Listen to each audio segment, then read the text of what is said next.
नमस्कार. स्तोत्र अँड मंत्र चॅनलमध्ये तुमचे खूप खूप स्वागत.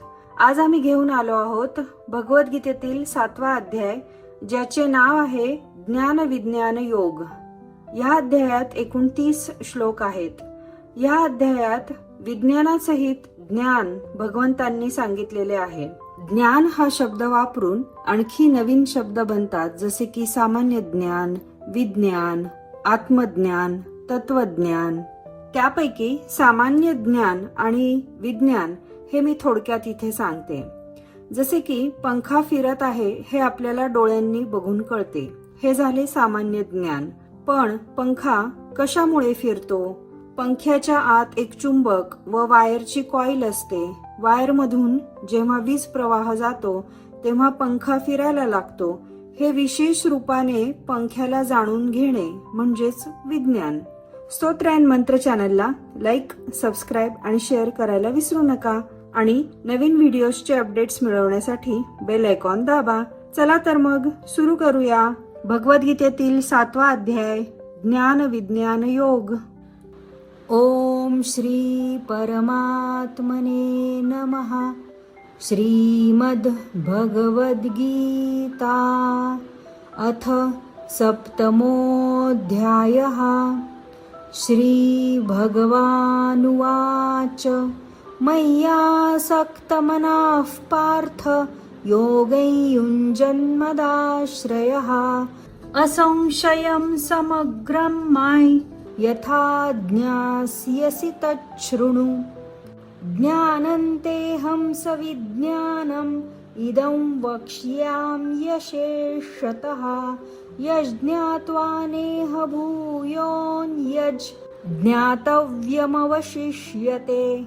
मनुष्याणां सहस्रेषु कश्चिद्यतति सिद्धये यततामपि सिद्धानां कश्चिन्मां वेत्ति तत्त्वतः.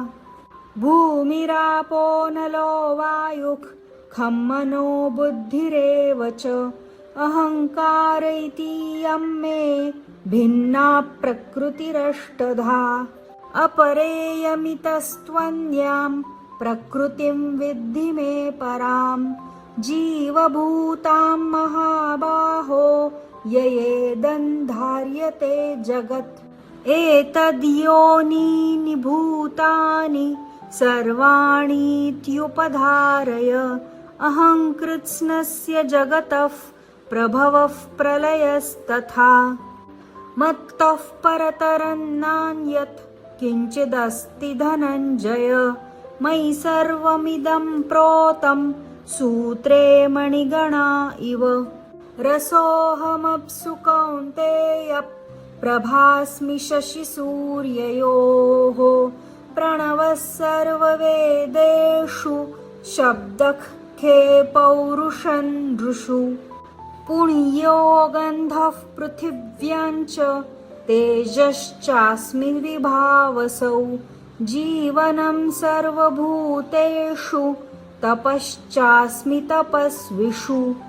बीजं मां सर्वभूतानां विद्धि पार्थ सनातनं. बुद्धिर्बुद्धिमतामस्मि तेजस्तेजस्विनामहम्. बलं बलवताञ्चाहं कामरागविवर्जितं. धर्माविरुद्धो भूतेषु कामोऽस्मि भरतर्षभ. ये चैव सात्विका भावा राजसास्तामसाश्च ये मत्त एवेति तान् विद्धि न त्वहं तेषु ते मयि. त्रिभिर्गुणमयैर्भावैरेभिः सर्वमिदं जगत्. मोहितं नाभिजानाति मामेभ्यः परमव्ययम्. दैवी एषा गुणमयी मम माया दुरत्यया. मामेव ये प्रपद्यन्ते मायामेतान्तरन्ति ते. न मां दुष्कृतिनो मूढाः प्रपद्यन्ते नराधमाः. माययापहृतज्ञाना आसुरं भावमाश्रिताः. चतुर्विधा भजन्ते मां जनाः सुकृतिनोऽर्जुन आर्तो जिज्ञासुरर्थार्थी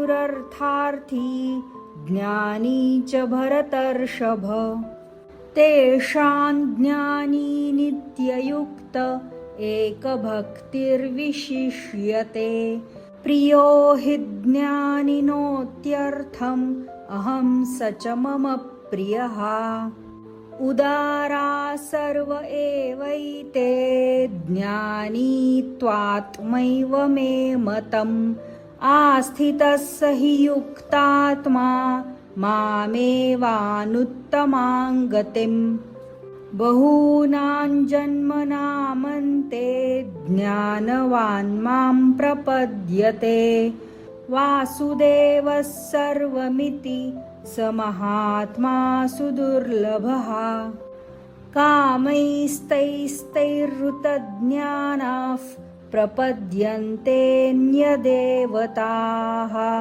तन्तन्नियममास्थाय प्रकृत्या नियता स्वया यो यो यान्तनुं भक्तः श्रद्धयार्चितुमिच्छति तस्य तस्याचलां श्रद्धां तामेव विदधाम्यहम् सतया श्रद्धया युक्तस्तस्याराधनमीहते लभते च ततः कामान् मयैव विहितान् नितान् अन्तवत्तु फलं तेषां तद्भवत्यल्पमेधसां देवान् देवयजो यान्ति मद्भक्ता यान्ति मामपि अव्यक्तं व्यक्तिमापन्नं मन्यन्ते माम बुद्धयः परं भावमजानन्तो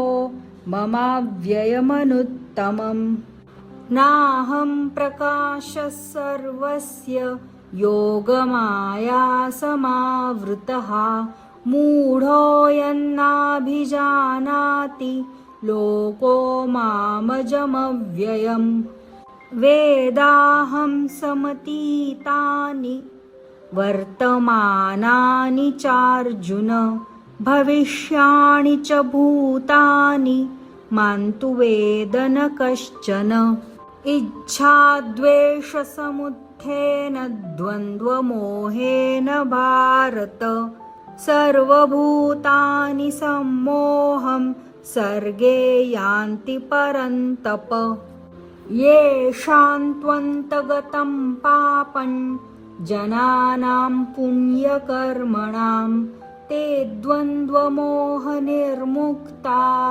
भजन्ते मां दृढव्रताः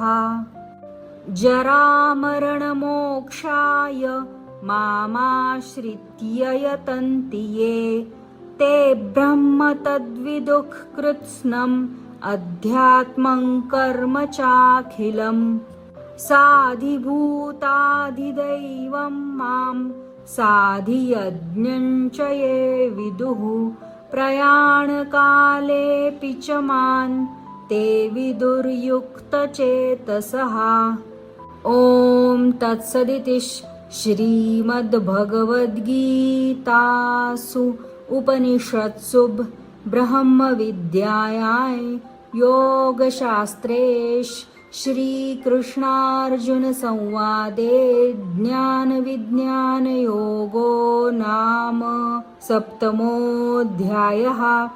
ॐ श्रीकृष्णार्पणमस्तु।